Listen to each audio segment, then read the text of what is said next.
فيديو متداول عن نزول سلوك في المسجد الحرام في مكة المكرمة وحقيقة الفيديو وحقيقة الأمر. الفيديو المتداول غير صحيح، حيث تم إضافة فلتر في التصوير وهو عبارة عن فلتر ثلج تم دمجه في مقطع واحد أثناء نزول المطر.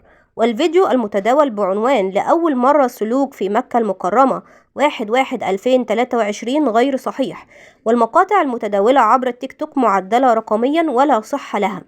الفيديو المتداول فيديو غلط ولا صحة له. الفيديو المتداول غير صحيح، تم التلاعب به فلتر بثلج بسناب شات. الجو حاليا بمكة غائم جزئيا.